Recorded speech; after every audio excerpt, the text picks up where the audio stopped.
Coucou les Parisiens, bonsoir. Bon bah écoutez, le match à Clermont, comme d'habitude, c'est souvent le match sur lequel je fais l'impasse ou parce que il tombe pas bien dans le calendrier. Là, il se trouve qu'il est à 17 h un samedi, moi je travaille, donc je l'ai regardé sur la télé entre deux clients, donc j'ai pas pu bien le suivre.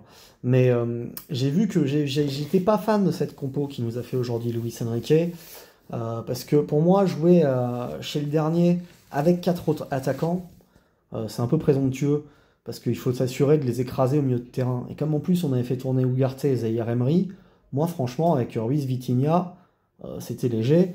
J'en aurais ajouté un troisième. Tu vois, j'aurais pas mis Barcola et Dembélé. Donc effectivement, t'avais pas non plus mille solutions, mais t'aurais peut-être pu faire jouer Mukiele ou Marquinhos ou Danilo. Alors là, on a mis Marquinhos à gauche parce qu'on n'avait pas fait jouer Lucas Hernandez, donc on a joué avec Skriniar, Danilo et Hakimi. Donc il restait que l'option Mukiele, voire Solaire. C'est vrai qu'on est un petit peu short en ce moment à ce poste-là. Après, c'était très bien de faire tourner Ugarte et Zaïre Emery avant Newcastle. Par contre, j'ai pas trop aimé qu'on fasse jouer Mbappé, tu vois, parce que à la rigueur, tu mettais Barcola.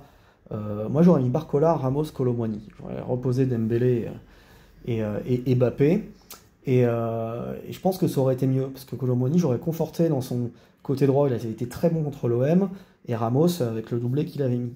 Alors que là, du coup, on n'a pas été bon du tout à la récupération, on a eu du mal à récupérer les ballons hauts, on était assez inoffensif dans le jeu, nos quatre attaquants ne trouvaient pas d'espace, ils prenaient tous la profondeur, parce que du coup, tu vois, il avait que des attaquants un peu de vitesse.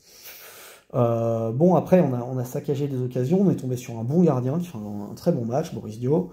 Voilà, c'est bien pour Clermont, mais je trouve qu'on a mal joué le coup, tactiquement.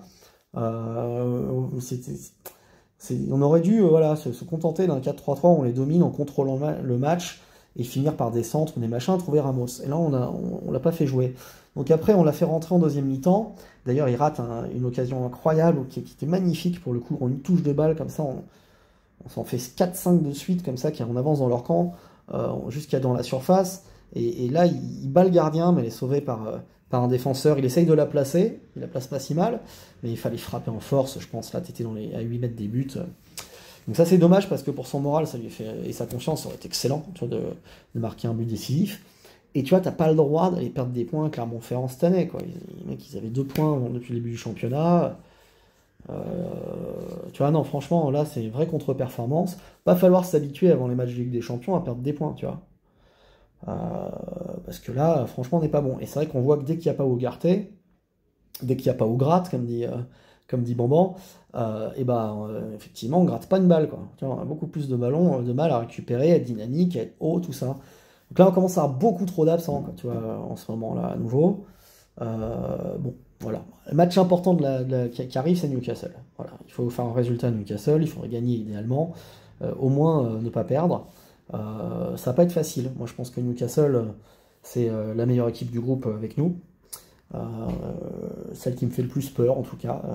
Dortmund, je pensais que c'était les plus faibles. Donc, on a confirmé en gagnant. Ça serait bien que Milan et Dortmund s'accrochent. Milan AC, ça sera pas facile non plus du tout. Après, en double confrontation, donc c'est pour ça que je voudrais m'assurer de pas perdre à Newcastle et si possible de les taper. Voilà. On n'a pas beaucoup d'enseignements à tirer de ce match-là. Mbappé s'est pas reposé. Bon, il n'était pas incroyable aujourd'hui. Mais de toute façon, quand il joue à 4 comme ça, il est plus resserré dans l'axe, il fait moins de différence que sur le côté, tu vois. Ça, non, franchement, c'était pas une bonne compo, Luis Enrique. Parce que, effectivement, c'est Luis Enrique, son prénom, c'est pas que Luis. Voilà. Bah écoutez, les Parisiens, ciao. Et puis, bah écoutez, à Newcastle.